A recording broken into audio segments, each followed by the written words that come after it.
Hello student, स्वागत है आप सभी का आपके अपने चैनल गॉड क्लासेस पर। गॉड क्लासेस यानी मैथ्स भी एंड मस्ती भी। तो बच्चों, आज की जो क्लास है इसमें हम इंटीग्रल की जो सीरीज है उसको कंटिन्यू करते हैं। आज हम करने वाले हैं यहाँ पर डेफिनेट इंटीग्रल। अब आप कहेंगे सर ये डेफिनेट इंटीग्रल क्या है? ये इंटीग्रल डेफिनेट भी होता है, इनडेफिनेट भी होता है। तो जो अब तक हम करते आ रहे थे वो इनडेफिनेट ही तो था। इनडेफिनेट क्यों था? क्योंकि जब तक हम उसमें इंटीग्रल कर रहे थे तो उसमें एक हम लगाते थे plus C, constant of integration. अब वो प्लस सी क्या काम करता है? प्लस सी का मतलब होता है कि वहां पर कि कांस्टेंट आ सकता है। कांस्टेंट कितने होते हैं? कांस्टेंट तो अनलिमिटेड होते हैं। तो इसलिए वो इंटीग्रल था इनडेफिनेट इंटीग्रल। अब हम करने वाले हैं डेफिनेट, मतलब यहां पर जो सी का रोल है वो नहीं होगा। क्यों नहीं होगा, कैसे नहीं होगा, उसके बारे में मैं आपको बताऊं।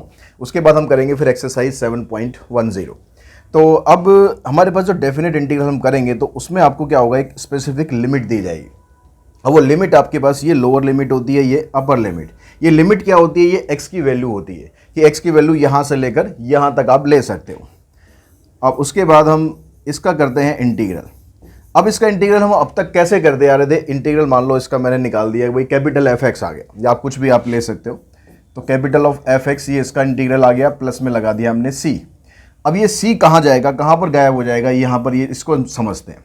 अब यहाँ पर जब हम लिमिट लगाएंगे तो लिमिट कैसे लगाई जाती है? लिमिट लगाने के लिए पहले आपको जो अपर लिमिट है इसको पहले आपको यूज़ करना है एक्स की जगह पर। तो आपने लिख दिया इसको एफ ऑफ बी प्लस, अब यहाँ पर तो कोई एक्स है नहीं तो ये सी जैसा है वैसा का वैसे ही रहेगा। फिर उसके बाद आपको लगाना है एक माइनस साइन, और माइनस साइन लगाने के बाद फिर लगानी है आपको लोअर लिमिट, मतलब एक्स की वैल्यू अब ए से रिप्लेस करनी है आपको। तो ये बन जाएगा एफ ऑफ ए प्लस सी। अब जब हम इसकी ब्रैकेट खोलेंगे तो ब्रैकेट खोलने के बाद ये जो सी है और ये माइनस सी दोनों हो जाएंगे कैंसिल। अब ये दोनों कैंसिल होंगे, हर क्वेश्चन में कैंसिल होंगे, क्योंकि यहाँ पर तो एक्स होगा ही नहीं। तो यहाँ हमेशा सी रहेगा, एक बार सी प्लस में आएगा, एक बार सी माइनस में आएगा, तो सी का रोल यहाँ पर खत्म हो जाएगा। यानी जब आप यहाँ पर क्वेश्चंस को सॉल्व करेंगे तो आपको सी लिखने की ज़रूरत ही नहीं है। तो हमारे पास आंसर बनेगा ये। यानी जब आप इसका इंटीग्रल करेंगे डेफिनेट इंटीग्रल में, मतलब जब आपको लिमिट दी जाए तो आपको सिंपली क्या करना है, जो भी इसका इंटीग्रल आएगा, ये आपके पास इंटीग्रल हो गया, ये लिमिट होगी, आपको सीधा लिखना है इसका इंटीग्रल। प्लस सी इसमें लगाने की ज़रूरत नहीं है, आप सीधा यहाँ पर लिमिट लगाएंगे और लिमिट लगाकर आंसर निकालेंगे F B minus F A. तो इस तरीके से आपको लिमिट्स का यहाँ पर यूज़ करना है। एक्सरसाइज करेंगे हम, एक्सरसाइज के अंदर जो क्वेश्चंस है वो सारे हम समझेंगे किस तरह से आपको क्वेश्चंस करने हैं। जब हम इसका इंटीग्रल करेंगे क्वेश्चंस के अंदर तो इंटीग्रल्स की टेक्निक वही है, इंटीग्रल्स में कोई बदलाव नहीं आया। जो अब तक हम 7.9 तक हमने कराए इंटीग्रल्स, अलग अलग तरीक़ों से सब्स्टिट्यूशन करा हमने, पार्शियल फ्रैक्शन करा हमने, बाय पार्ट्स करा कर, कुछ स्पेशल फॉर्म हमने करी, उसके अलावा कुछ डायरेक्ट इंटीग्रेशन करा। तो इंटीग्रेशन तो वही वैसे ही करना है, इंटीग्रेशन में कोई चेंज नहीं है। बस चेंज क्या होगा, एक एक्स्ट्रा काम और आएगा हमारे पास कि हमें लिमिट अप्लाई करनी है।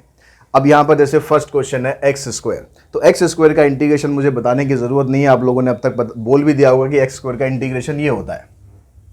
तो एक्स स्क्वायर का इंटीग्रेशन हुआ एक्स क्यूब अपॉन 3, और यहाँ पर लिमिट लगाएंगे हम, लिमिट आएगी 2 to 3। तो आपको क्या करना है, पहले अपर लिमिट लगानी है। अपर लिमिट क्या आपके पास 3 को आप यहाँ पर पुट करेंगे तो ये बन जाएगा 3 की पावर 3 डिवाइडेड बाय 3। माइनस का साइन लगाएंगे, फिर लोअर लिमिट लगाएंगे तो ये हो जाएगा 2 की पावर 3 डिवाइडेड बाय 3। अब 3 की पावर 3 होता है 27 डिवाइडेड बाय 3, और 2 की पावर 3 होता है 8। तो 27 में से आप 8 माइनस करोगे तो आंसर आ जाएगा 19/3। ये इसकी डेफिनेट इंटीग्रल की वैल्यू आ गई। उसके बाद अगर हम नेक्स्ट क्वेश्चन पे चलते हैं, नेक्स्ट क्वेश्चन यहाँ पर भी सिंपल आपको ऐसे इंटीग्रल करना है, ठीक है, बिल्कुल सिंपल सा क्वेश्चन है। तो मैं ये क्वेश्चन नहीं ले रहा हूँ, मैं इसका थर्ड पार्ट लेता हूँ। यहाँ पर है 1/x। अब 1/x का इंटीग्रल क्या होता है? 1/x का इंटीग्रल आपको सारे याद होने चाहिए, सारी टेक्निक्स याद होनी चाहिए। तो इस एक्सरसाइज में कुछ भी तो नहीं है, कुछ भी नहीं है, ठीक है। 1/x का इंटीग्रल आप करोगे तो आता है log x, और लिमिट आ गई आपके पास 2 to 3। अब आप यहाँ पर लिमिट अप्लाई करेंगे तो ये क्या बन जाएगा, log 3 माइनस log 2। अब क्या यहाँ पर बीच में माइनस का साइन आ गया, इधर भी log है इधर भी log है, तो जो log की प्रॉपर्टी होती है उस प्रॉपर्टी को अगर आप यहाँ पर लगाएंगे तो ये बन जाएगा log ऑफ 3/2। ये आपका आंसर आ जाएगा। तो क्वेश्चन नंबर सेकंड देखते हैं। सेकंड में भी देखो यहाँ पर 1/x है तो इसी की तरह ही करना है, बिल्कुल log x इसका इंटीग्रेशन हो जाएगा। तो इसका सेकंड पार्ट देखते हैं हम। यहाँ पर कहता है 1/2x माइनस 3, तो इसका जो इंटीग्रेशन करेंगे तो इसका इंटीग्रेशन भी है तो log में, पर चलो ये कर लेते हैं क्वेश्चन हम। तो यहाँ पर आ गया आपके पास log ऑफ 2x माइनस 3।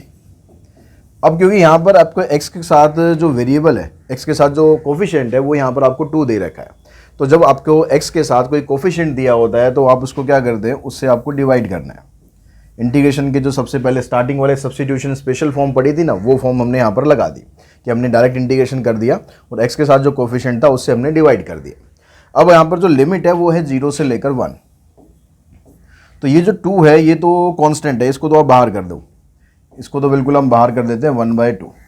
अब इसमें यहाँ लिमिट अप्लाई करते हैं, तो जब यहाँ पर आप लिमिट लगाओगे तो x की जगह मैंने 1 रखा तो ये आ गया 2 - 3, तो ये हो गया -1, तो ये बन गया log ऑफ -1।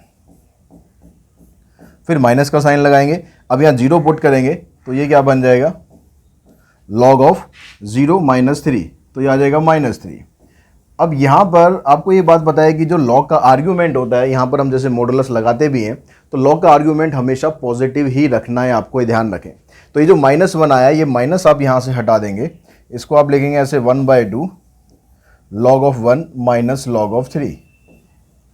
अब जो log ऑफ 1 होता है इसकी वैल्यू तो 0 होती है, तो यहाँ पर 0 पुट करेंगे तो 0 - log 3 रहेगा, यानी यहाँ पर रहेगा आपके पास 0 - log 3, और हमारा आंसर आ गया -log 3/2। -log 3/2 लिख दो या 1/2 log 3 लिख दो, जैसे मर्जी लिखो, मर्जी आपकी है। अब उसके बाद नेक्स्ट अगर हम थर्ड पार्ट की बात करें तो इस थर्ड पार्ट में क्या आपको दिया हुआ है, यहाँ कहता है √5x + 4। तो √5x + 4 जैसे आप √x का इंटीग्रल करते हो वैसे करो, तो √5x + 4 का करेंगे तो आपके पास आ जाएगा 5x + 4 होल पावर 3/2। अब इसका जो इसकी जो पावर होती है इसका रेसिप्रोकल हम यहाँ पर कर देते हैं आगे, साथ ही साथ देखेंगे x का जो कोफिशिएंट है 5 वो भी तो यहाँ पर आ रहा है, तो उससे हम कर देंगे डिवाइड। लिमिट आ गई 0 to 1। अब यहाँ पर ये जो 5 है, इस 5 को यहाँ पर इसके साथ ले आते हैं तो ये आ जाएगा 2/15, तो ये तो हो गया बाहर। अब लिमिट यहाँ अप्लाई करेंगे तो आएगा आपके पास x की जगह हमने 1 पुट किया तो 5 + 4 9 आ गया, 9 की पावर 3/2 माइनस अगर 0 पुट करते हैं तो 0 + 4 4 हो गया, और 4 की पावर 3/2। तो इसको हम सिंप्लीफाई करेंगे तो हमारे पास बना 2/15। अब देखो 9 की पावर 3/2 को सिंप्लीफाई करेंगे तो 9 का आप कर लो पहले √3 आ गया, 3 की पावर 3 करेंगे 27 आ गया, तो ये हो गया आपके पास 27 माइनस यहाँ पर 4 का स्क्वायर रूट करोगे 2 और 2 का क्यूब करेंगे आ जाएगा 8, तो 27 - 8 करेंगे 19 आ गया, 19 × 2 = 38, आंसर आ गया 38/15। तो बहुत सिंपल क्वेश्चन है, उसके अंदर आपको बहुत ज़्यादा परेशान होने की ज़रूरत नहीं है, बस आपको इंटीग्रल बेसिक इंटीग्रल भी अगर आता है तो ये एक्सरसाइज आप बड़े आराम से कर सकते हैं। उसके बाद नेक्स्ट क्वेश्चन पे चलते हैं 3 की पावर x। अब 3 की पावर x का इंटीग्रल आपको करना है तो क्या करना पड़ेगा आपको, a की पावर x का इंटीग्रल लगा दो। तो a की पावर x का इंटीग्रल क्या होता है, a की पावर x वो खुद रहता है और डिवाइड में log a आ जाता है, तो यहाँ पर log 3 आ जाएगा। लिमिट लगाएंगे तो यहाँ पर जो log 3 है ये कांस्टेंट है, इसको आप ऐसे बाहर ले लो, तो log 3 आ गया बाहर, और अब यहाँ पर x की जगह वैल्यू पुट करो 3 की पावर 3 माइनस 3 की पावर 2, तो 3 की पावर 3 आ गया 27 माइनस 9 करेंगे 18 आ जाएगा, तो आंसर आ जाएगा आपका 18/log 3। तो ये हो गया आपके पास क्वेश्चन नंबर थर्ड। अगर हम सेकंड क्वेश्चन की बात करें, इसमें आपके पास x² - 1 है, तो इसमें आप जो पार्शियल फ्रैक्शन की स्पेशल फॉर्म है वो लगा दो, सीधा इंटीग्रेशन हो जाएगा। लिमिट अप्लाई करो, ठीक है, ये वाला भी आप कर सकते हैं, मैं ये वाला क्वेश्चन कर रहा हूँ। यहाँ पर जो सेकंड पार्ट है, सेकंड पार्ट के अंदर कहता है कि जो रूट के अंदर 8 भी है, रूट के अंदर x भी है, दोनों रूट के अंदर है, तो आप इसको ऐसे लिख लो क्वेश्चन को, √8 और ये आ गया √x माइनस ये आपके पास x² 8। अब इसको आप इंटीग्रेट करोगे तो आपकी गलती होने के चांस नहीं होंगे।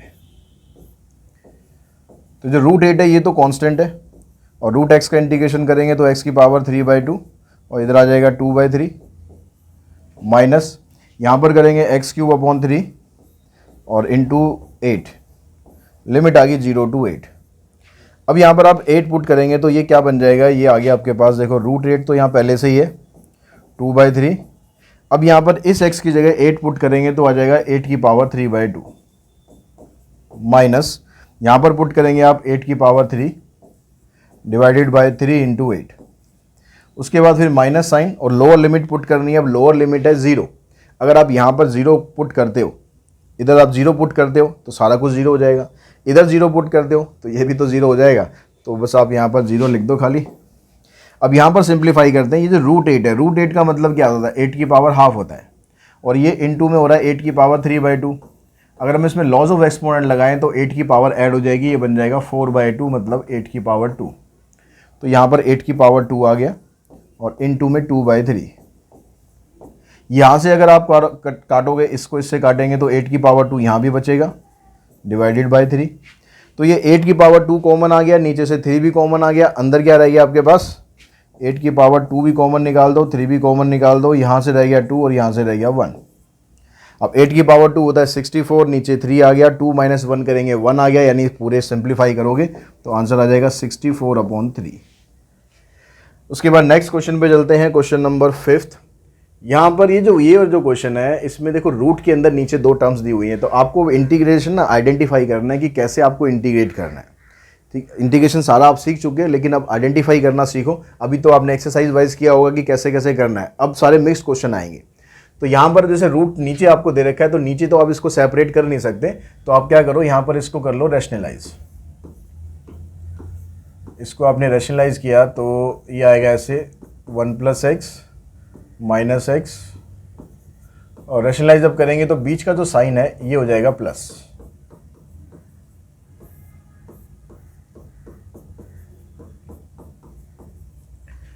अब इसको आपने सिंप्लीफाई करा तो ऊपर तो यही रहेगा 1 + x और प्लस √x। नीचे हम a - b और a + b की आइडेंटिटी यूज़ करेंगे, तो ये a का स्क्वायर करना पड़ेगा, a का स्क्वायर आ जाएगा 1 + x और b का स्क्वायर करेंगे तो -x। तो इससे ये हो जाएगा कैंसिल, नीचे रह गया 1, नीचे 1 रह गया तो उसको लिखने की ज़रूरत तो है नहीं। हमारे पास अब क्वेश्चन ही आ गया 0 to 1 लिमिट आ गई, और यहाँ आ गया 1 + x प्लस में √x। इसको करना है आपको इंटीग्रेट। अब यहाँ पर जो 1 + x रूट के अंदर है, तो जैसे √x का इंटीग्रेशन करते हैं सेम वैसे ही हो जाएगा, 1 + x की पावर 3/2 और इसकी पावर का रेसिप्रोकल यहाँ पर आ गया। x का कोफिशिएंट कुछ नहीं दे रखा, तो नीचे आपको कुछ लिखने की ज़रूरत नहीं है, प्लस ऐसे इसका आ जाएगा x की पावर 3/2, इधर आ गया 2/3। लिमिट लगा देंगे 0 to 1। अभी जो 2/3 दोनों में कॉमन है, इसको तो निकाल दो आप बाहर। अब क्वेश्चन आपके पास ये रह गया, अब इसमें आपको लिमिट अप्लाई करनी है, तो लिमिट अप्लाई करेंगे तो यहाँ से देखो 1 + 1 2 आ गया, 2 की पावर 3/2 प्लस में। अब यहाँ पर आप अप्लाई करते हो लिमिट, 0 to 1 है, तो 1 की पावर कितनी भी कर लो वो तो 1 ही रहेगा, तो यहाँ पर आ गया 1, माइनस का साइन लगाएंगे। अब 0 यहाँ पर पुट करेंगे तो 0 + 1 फिर आ गया 1, 1 की पावर कितनी भी हो 1 ही रहेगा, यहाँ पुट करेंगे तो 0 आएगा, ब्रैकेट खोलोगे तो ये हो जाएगा कैंसिल। अब ये आ गया 2 की पावर 3/2, 2 की पावर 3/2 को आप सॉल्व करेंगे तो ये क्या बनेगा, ये आएगा 2√2, क्योंकि 2 की पावर 3 हो गया 8, 8 का करेंगे स्क्वायर रूट तो 2√2, आंसर आ गया आपका 4√2 डिवाइडेड बाय 3। अगर हम ये वाला क्वेश्चन देखें तो इस क्वेश्चन के अंदर आप देख रहे हो कि यहाँ पर जो डिग्री है ना दोनों की सेम है। जब भी डिग्री दोनों की सेम होगी, यानी प्रॉपर रैशनल फंक्शन नहीं है, तो आपको इसको प्रॉपर में पहले कन्वर्ट करना है। जब आप इसको प्रॉपर में कन्वर्ट कर लोगे उसके बाद फिर आगे सिंप्लीफाई करना है, तो प्रॉपर में कन्वर्ट करने के लिए डिवाइड कर लो। तो ये जो -x है, पहले मैं -x लिख लेता हूँ, फिर +1, इसको डिवाइड करते हैं हम x + 1 से, तो यहाँ पर -1 क्वोशेंट आ गया, तो -x - 1 साइन चेंज करेंगे तो रिमाइंडर आ गया 2। तो ये क्वोशेंट आ गया -1 और रिमाइंडर आ गया 2, डिवाइज़र आपके पास 1 + x है। ये हमारा क्वेश्चन बन गया। अब इसका इंटीग्रेशन करने में मुझे लगता नहीं कि कोई प्रॉब्लम आपको आने वाली है। -1 का इंटीग्रेशन करेंगे -x हो जाएगा, और इसका करेंगे तो 2 log 1 + x, लिमिट आ गई 0 to 1। अब यहाँ पर आ गया ये -1, लिमिट लगाएंगे तो 2 log 1 + 1 2 आ गया, माइनस का साइन, यहाँ पर आ गया 0 प्लस 2 log 1 + x, यानी 1 + 0 1 हो गया। तो ये आ गया -1 प्लस में 2 log 2, ये तो 0 हो ही गया। और जो log 1 होता है, log 1 भी तो 0 ही होता है, तो इसकी पूरी की वैल्यू 0 आ गई। तो ये आपका आंसर बन गया -1 प्लस में 2 log 2। अगर इसके थर्ड पार्ट की बात करें तो थर्ड पार्ट में क्या हो रहा है, यहाँ पर लग रहा है आपका नीचे 2 फैक्टर दे रखे हैं, दोनों लीनियर फैक्टर हैं, दोनों मल्टीप्लाई में हैं, तो यहाँ पर लग रहा है आपका पार्शियल फ्रैक्शन। अब पार्शियल फ्रैक्शन में भी मैं थोड़ा सा और डायरेक्ट, थोड़ा और शॉर्टकट आपको बता रहा हूँ कि यहाँ पर क्योंकि 2 कंसेक्यूटिव टर्म्स हैं, जो पार्शियल फ्रैक्शन वाली वीडियो जिन्होंने देखी है वो आप तक समझ गए होंगे कि मैं क्या करने वाला हूँ, कि यहाँ पर जब दो कंसेक्यूटिव टर्म्स हैं तो आपको इसमें पार्शियल लगाने की ज़रूरत नहीं है, आप डायरेक्टली इसको लिख सकते हो 1/2, ये तो लिमिट आ गई, तो यहाँ पर आप लिख सकते हो इसको, इन दोनों फंक्शन को स्प्लिट करके मैंने ऐसे लिख दिया 1/x+1 माइनस 1/x+2। इसको आप सिंप्लीफाई करोगे तो ये इसके बराबर ही आएगा। अब यहाँ पर इसका इंटीग्रल कर देते हैं, तो इसका इंटीग्रल आ गया आपके पास log of x+1 minus log of x+2, limit आ गई 1 to 2। अब यहाँ पर log की प्रॉपर्टी लगाकर पहले इसको सिंप्लीफाई कर लो, पहले इसको इकट्ठा कर दो, ये आ गया log of x+1 divided bye x+2, limit है 1 to 2। अब यहाँ पर आप लिमिट लगाओगे, पहले ऊपर लगाते हैं, 2 + 1 आ गया, 2 + 1 हो गया 3, नीचे 2 + 2 आ गया 4, फिर माइनस का साइन। अब लोअर लिमिट लगाते हैं, 1 + 1 आ गया 2, नीचे आ गया 3।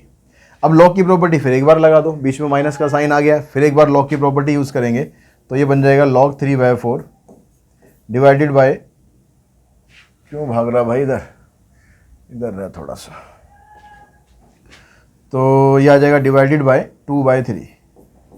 अब ये जो 3 है ये ऊपर आ जाएगा, तो 3 3 = 9 हो गया, और 2 4 के साथ आ जाएगा, तो आंसर आ गया log 9/8। उसके बाद नेक्स्ट क्वेश्चन नंबर 6 पे चलते हैं। 6 क्वेश्चन के अंदर अब यहाँ पर भी देखो ये दो फैक्टर दे रखे हैं आपको लीनियर, तो यहाँ भी पार्शियल फ्रैक्शन लगेगा, और यहाँ पर भी दो फैक्टर दे रखे हैं, लीनियर नहीं दे रखे, लेकिन लगेगा तो पार्शियल फ्रैक्शन ही ना। तो ये वाला क्वेश्चन हम कर लेते हैं, ये वाला आप खुद ट्राई करेंगे, आराम से हो जाएगा। तो इसको हम करते हैं, तो पुट करते हैं हम 1/x² x+1। अब यहाँ पर जो पार्शियल फ्रैक्शन जब हमने करा था तो हमने उसमें समझा था अगर स्क्वायर फंक्शन होता है तो इसको जब स्प्लिट करते हैं, पार्शियल फ्रैक्शन में कन्वर्ट करते हैं, तो कैसे लिखा जाता है, पहले आप लिखेंगे खाली x, उसके बाद लिखेंगे x², और तीसरा जो फंक्शन बन गया ये लीनियर फंक्शन है, तो ये आ जाएगा c/x+1। अब यहाँ पर इसको यूज़ करके a b c की वैल्यू हमें फाइंड करनी है, तो यहाँ पर आ जाएगा आपके पास 1, यहाँ पर a के साथ इंटू हो जाएगा x, इंटू में x+1, एलसीएम लेके आप करना, ठीक है, एलसीएम लेके करना, तो ये आपके पास आ जाएगा, b के साथ इंटू करेंगे तो x+1 आएगा, और c के साथ करेंगे तो x² आएगा। बहुत ज़्यादा डिटेलिंग में नहीं जा रहा हूँ, मैं पार्शियल फ्रैक्शन में मान के चल रहा हूँ आप लोगों को पार्शियल फ्रैक्शन अच्छी तरह आता है। अगर नहीं आता पार्शियल फ्रैक्शन तो पार्शियल फ्रैक्शन वाले जो वीडियो है प्लेलिस्ट में आपको सारे मिल जाएंगे, वो जाके आप उसको देख लेंगे, तो ये आपको समझ में आ जाएगा कि हम कैसे ये कर रहे हैं, अगर पार्शियल फ्रैक्शन आपको नहीं आता है तो। अब उसके बाद यहाँ पर हम x की जगह पुट कर लेते हैं 0, तो 0 पुट करने से यहाँ तो लेफ्ट हैंड साइड में तो 1 ही रहेगा, ये सारा 0 हो जाएगा, यहाँ पर ये 0 + 1 1 हो गया, यानी b की वैल्यू आ गई 1, उधर से वो 0 हो जाएगा। अगर हम x की वैल्यू पुट करते हैं -1, तो उस केस में यहाँ पर तो 1 रहेगा, ये 0 हो जाएगा, ये 0 हो जाएगा, -1 का स्क्वायर करेंगे तो +1 हो जाएगा, +1 × c, यानी c आ गया। तो c की वैल्यू 1 आ गई, b की वैल्यू 1 आ गई। अब और कोई वैल्यू ऐसी x की नहीं है जिससे हम पुट करके 0 कर सकें, तो हम यहाँ पर कंपेयरिंग वाला मेथड यूज़ कर लेते हैं। हम दोनों साइड्स को कंपेयर करते हैं, comparing the coefficient of x²। x² का कोफिशिएंट अगर मैं कंपेयर करूँ तो यहाँ लेफ्ट हैंड साइड में तो x² है ही नहीं, तो ये तो 0 हो जाएगा। अब यहाँ पर x² आएगा जब हम इसको इससे मल्टीप्लाई करेंगे, तो ax² आएगा, तो x² का कोफिशिएंट आ गया a। अब यहाँ से तो x² का नामो निशान ही नहीं है, यहाँ पर x² के साथ है c। अब c की वैल्यू ऑलरेडी हमारे पास है, c की वैल्यू है +1, तो इसको आप सिंप्लीफाई करेंगे, a आ जाएगा आपके पास -1। अब a भी आ गया, b भी आ गया, c भी आ गया, तीनों वैल्यूज़ को यहाँ पर पुट करके इसको इंटीग्रेट करो, लिमिट है 1 2 3, a की वैल्यू -1 आ गई, b की वैल्यू +1 है, और c की वैल्यू भी 1 है। तो -1/x को इंटीग्रेट करेंगे तो -log of x आ जाएगा, इसको इंटीग्रेट करेंगे तो -1/x, और इसको इंटीग्रेट करेंगे तो log of x+1, लिमिट आ गई 1 2 3। अब आप यहाँ पर लिमिट लगाने से पहले ये log में है, ये log में है, तो इन दोनों को इकट्ठा कर लेते हैं। ये x+1 है, ठीक है, तो ये प्लस में है और ये माइनस में है, तो इनको इकट्ठा करेंगे तो ये आ जाएगा log of x+1 divided by x, -1/x, limit आ गई 1 2 3। अब देखिए यहाँ पर 3 को हम यहाँ पर पुट करें तो ये बनेगा आपके पास log 4/3 -1/3, फिर माइनस का साइन। अब आप 1 को पुट करेंगे तो 1 + 1 2 आ गया और नीचे 1 आ गया, तो log 2 ही लिख लेते हैं खाली, नीचे 1 लिखने की तो ज़रूरत है नहीं। और इधर आ गया -1। अब इसको हम सिंप्लीफाई करेंगे तो जो log वाली टर्म्स हैं हम उनको इकट्ठा कर लेते हैं, log वाली टर्म्स हैं उनको हम इकट्ठा कर लेते हैं। तो हमारे पास ये क्या बनेगा, log 4/3 माइनस log 2 ब्रैकेट खोल के, और ये -1/3 और ये हो जाएगा +1। अब यहाँ पर log की प्रॉपर्टी अगर लगाएंगे तो बीच में माइनस का साइन आ रहा है, तो log 4/3 / 2, और इन दोनों को सॉल्व करेंगे तो 3 × 1 3 हो गया, 3 - 1 2, ये 2 ऊपर शिफ्ट होगा और इससे कैंसिल हो जाएगा, मतलब आंसर आपका बनेगा log 2/3 + 2/3। ये हमारा इसका आंसर आ जाएगा क्वेश्चन नंबर 6 का सेकंड पार्ट। उसके बाद चलते हैं क्वेश्चन नंबर 7 पे। अब 7th क्वेश्चन आप देख रहे हैं तो ये क्वेश्चन जो है यहाँ पर ये दो फंक्शन आपको मल्टीप्लाई में दिए हुए हैं। अब दो फंक्शन अगर मल्टीप्लाई में दिए तो हम क्या करते हैं, हम यहाँ पर बाय पार्ट्स लगा सकते हैं। तो बाय पार्ट्स आप लगाओगे तो फर्स्ट फंक्शन रखेंगे हम x को, सेकंड रखेंगे हम e⁻x को। तो first function as it is e⁻x as it is minus पहले वाले का डेरिवेटिव और सेकंड वाले का इंटीग्रेशन। अब यहाँ पर लिमिट आ गई 0 to 1 और ये वाला पार्ट सॉल्व हो चुका है, तो यहाँ पर लिमिट आप लगा सकते हो 0 to 1। लेकिन क्योंकि लिमिट सबकी एक ही है तो हम बाद में इकट्ठे भी लगा सकते हैं। ऐसा ज़रूरी नहीं कि आपको पहले यहाँ लगानी है बाद में फिर अलग लगानी है, आप इकट्ठे लगा दो। अब यहाँ पर इसको हमने अभी ऐसे का ऐसे ही लिखा, यहाँ e⁻x है, उसका इंटीग्रेशन e⁻x ही आ गया। अब लिमिट हम यहाँ पर इकट्ठे लगा देते हैं। अब 1 को यहाँ पर पुट करेंगे, 1 × में e⁻1 तो e आ गया, यहाँ पर पुट करेंगे e आ गया, माइनस का साइन, 0 यहाँ पर पुट करेंगे तो 0 हो जाएगा और यहाँ पर करेंगे तो e⁻0, ये कैंसिल हो गया। ये आ जाएगा आपके पास e⁻0, और किसी भी नंबर की पावर अगर 0 होती है तो वो किसके बराबर होता है, 1 के बराबर होता है। तो अब हम यहाँ पर जो सेकंड पार्ट है, सेकंड पार्ट में अगर आप देखोगे तो ना यहाँ पर एक मिनट क्वेश्चन मैं ठीक कर दूँ, क्वेश्चन में थोड़ा लिखने में गड़बड़ हो गई है। क्वेश्चन में यहाँ पर 1/x² है, तो आप बुक में चेक करोगे तो ये है। अब इसका अगर हम सॉल्यूशन करते हैं तो यहाँ पर देखो, जब ये आपके पास 1/x है और इसका डेरिवेटिव यहाँ पर दे रखा है तो इंटीग्रल बाय पार्ट्स की स्पेशल फॉर्म बन गई। अब स्पेशल फॉर्म के अकॉर्डिंग क्या होता है, जो e⁻x होता है वो तो आएगा ही आएगा, साथ में fx आ जाएगा। लिमिट आ गई 1 to 2, यहाँ पर लिमिट अप्लाई करो, e⁻2 ये अपॉन में आ जाएगा, अपॉन में 2 माइनस इसको पुट करेंगे तो e⁻1 अपॉन में 1, ये आपका आंसर हो गया। बस इंटीग्रल आपको सही से आना चाहिए, ठीक है। इंटीग्रल जो हम इंटीग्रल कर रहे हैं, अगर वो इंटीग्रल आपको नहीं आता है तो कमेंट बॉक्स में कमेंट करने की बजाय आप जो इसके कंसेप्ट वीडियोज़ हैं आप उनको एक बार देखें, उनको समझें, समझने के बाद फिर क्वेश्चंस को ट्राई करें तो आप बड़े आराम से निकाल सकते हैं। अब क्वेश्चन नंबर हम बात करते हैं 8th की। तो 8th में दोनों ही क्वेश्चन के अंदर आपको a की वैल्यू फाइंड करनी है। अब a की वैल्यू मैं इस सेकंड पार्ट को ले लेता हूँ क्योंकि इसमें थोड़ा टर्म ज़्यादा दिख रही है, ये बड़ा क्वेश्चन हो सकता है, ये तो सिंपल सा हो जाएगा।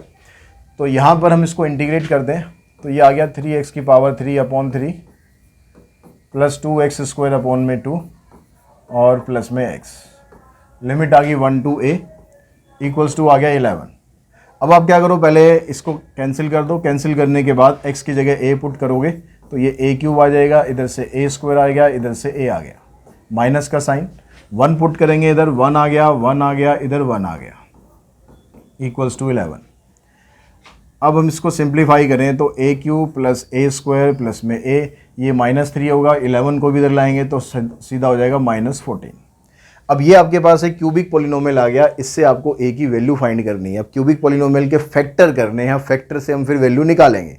अब फैक्टर क्यूबिक के हम कैसे कर सकते हैं, या तो वहाँ पर कुछ कॉमन वॉमन बन जाए, कॉमन बनने का यहाँ मुझे कोई चांस लगता नहीं है।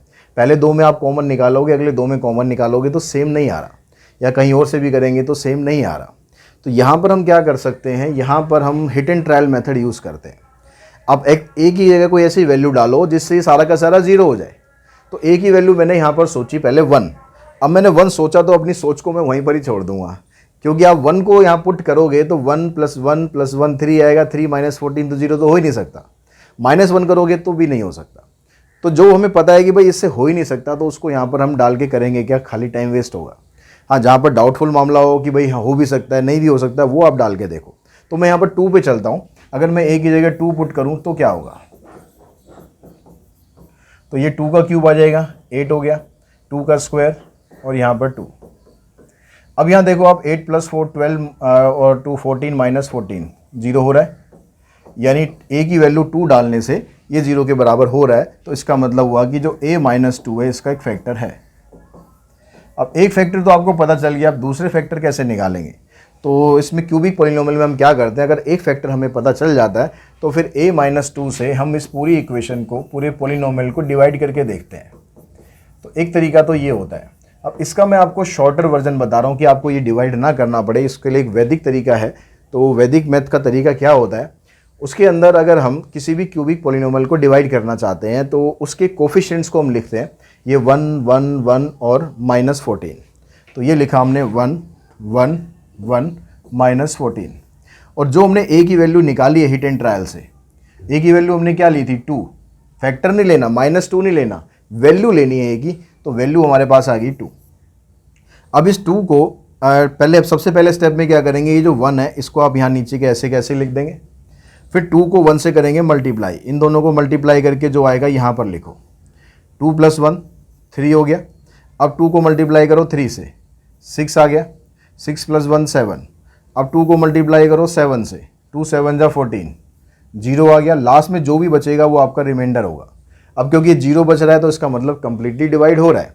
तो अब इक्वेशन जो कोशेंट है वो कैसे आप बनाओगे, ये आपने कोफिशिएंट लिखा था a की पावर 3 का, तो जब आप इसको डिवाइड कर रहे हो तो इसका कोफिशिएंट की डिग्री कम कर दो, तो यहाँ पर बनेगा 1a², तो खाली a² लिख सकते हैं, +3a, तो +3a बन गया। उसके बाद आ जाएगा कांस्टेंट, तो ये आपके पास इसका कोशेंट आएगा। इससे आप इसको डिवाइड करके देखोगे तो यही बनेगा। तो ये आया आपके पास फैक्टर, एक तो हमारे पास a - 2 था, दूसरा फैक्टर था a² प्लस में 3a प्लस में 7। अब जो पहला फैक्टर है उससे तो हमने वैल्यू निकाल ही ली, ऑलरेडी हम निकाल ही चुके हैं a की वैल्यू 2। दूसरे फैक्टर को अगर हम 0 के बराबर रखें, क्योंकि जो पॉलिनोमियल है ये तो 0 के बराबर ही था ना, अब इससे हमें a की वैल्यू और निकालनी है। इसके हम फैक्टर बना के देखते हैं, फैक्टर बनते नहीं बनते। तो यहाँ पर 7 का कोई फैक्टर ऐसा नहीं है जिससे 3 आ जाए। अब इसमें और ज़्यादा मगजमारी करने से पहले, और ज़्यादा दिमाग खपाने से पहले ये चेक कर लो कि ये सॉल्व होगा भी या नहीं भी होगा। अब ये सॉल्व होगा या नहीं होगा ये पता लगाने के लिए आपको जाना पड़ेगा 10th क्लास में, 2 साल पीछे जाना पड़ेगा, जिसमें हम निकालते थे डिस्क्रिमिनेंट d। आपको याद होगा कि d की 3 कंडीशन होती थी, > 0, = 0 और <0। अगर <0 होता है तो सॉल्यूशन पॉसिबल नहीं होता रियल नंबर में। अब d हम निकालेंगे कैसे, d का फार्मूला होता है b² - 4ac। तो b की जगह आपके पास आ गया 3, 4 की जगह 4 तो 4 ही रहेगा, a की जगह 1 और c की जगह 7। तो ये आ गया आपके पास 9 - 28, तो ये आ रहा है -19। तो d आ रहा है हमारा नेगेटिव, d नेगेटिव आ रहा है तो इसका मतलब ये एग्जिस्ट ही नहीं करेगा। a की कोई वैल्यू यहाँ पॉसिबल ही नहीं होगी जिससे ये 0 हो जाए। तो हमारे पास a की आंसर बना a = 2। ये आपका आंसर आ गया। तो उसके बाद चलते हैं क्वेश्चन नंबर 9th पर। 9th क्वेश्चन में क्या कहता है, आपको यहाँ भी वैल्यू निकालनी है, a की वैल्यू और b की वैल्यू, दोनों की वैल्यू फाइंड करनी है। तो पहले हम इसको इंटीग्रेट करते हैं, याद जाएगा x की पावर 4/4, लिमिट आएगी a to b = 0। यहाँ पर लिमिट अप्लाई करी, b की पावर 4/4 माइनस a की पावर 4/4 = 0। अब यहाँ पर एलसीएम लेके 4 को इस साइड लेके जाओगे तो ये आपके पास बचेगा खाली इस तरीके से, और इसमें से भी मैं a की पावर 4 को उधर लेके जाऊँगा तो ये बन गया। पावर अगर इवन है तो जब आप इसका 4th रूट करोगे, 4 है ना पावर, तो हटाने के लिए 4th रूट करना पड़ेगा। तो जब भी पावर इवन होती है तो साइन आपको हमेशा प्लस माइनस दोनों लेने हैं। इवन में, ऑड में जब प्लस है तो प्लस लेना है, माइनस है तो माइनस लेना है, लेकिन इवन में दोनों साइन लेके चलने, यानी b की वैल्यू +a भी हो सकती है, -a भी हो सकती है। अब उसके बाद दूसरा इंटीग्रल सॉल्व करते हैं, तो ये बना x³ 3, लिमिट आ गई a to b = 2/3। तो ये बना b की पावर 3/3, लिमिट लगाने के बाद -a की पावर 3/3 = 2/3। देख रहे हो यहाँ भी 3 है, यहाँ भी 3 है, यहाँ भी 3 है। जब सब जगह 3 है तो भैया 3 को हटा ही दो। 3 को हटाओगे तो क्या बनेगा, b की पावर 3 - a की पावर 3 = 2। अब ये आपके पास सेकंड इक्वेशन बनी। इसके अंदर आप यहाँ से जो b की वैल्यू निकाली थी वो पुट करके देखो। तो पहले वाली वैल्यू पुट करते हैं अगर हम b की जगह प्लस a, तो उससे क्या होगा, ये a क्यूब बन जाएगा, ये भी a क्यूब बन जाएगा और ये 2 ये तो हो जाएगा कैंसिल। ये कह रहा है कि 0 और 2 बराबर होंगे, भाई 0 और 2 बराबर नहीं होंगे। हम यहाँ पर कोई ट्रिक नहीं लगा रहे हैं, हम सिंपल मैथमेटिक्स कर रहे हैं। तो 0 और 2 बराबर नहीं हो सकते, तो इसका मतलब ये एग्जिस्ट नहीं करेगा। अब ये एग्जिस्ट नहीं करेगा तो फिर क्या करेगा, तो दूसरी वैल्यू देखते हैं माइनस ए डाल के। तो ये बन जाएगा माइनस ए का cube, minus A cube equals to 2। तो ये बना माइनस 2a क्यूब, कैंसिल करोगे तो a क्यूब की वैल्यू आ जाएगी -1 और a की वैल्यू आ गई -1। अगर a की वैल्यू -1 है तो b की वैल्यू आप यहाँ से निकालोगे तो आ जाएगी +1। तो इस तरह से a की वैल्यू -1 आ जाएगी और b की वैल्यू +1 आ जाएगी। तो इसी क्वेश्चन के साथ ही एक्सरसाइज हमारी फिनिश होती है और आई होप आप लोगों को समझ में आ गई होगी एक्सरसाइज किस तरीके से करनी है। अगली वीडियो में बहुत जल्दी मिलते हैं अगली एक्सरसाइज के साथ। आज की इस वीडियो में इतना ही। Thanks to all of you.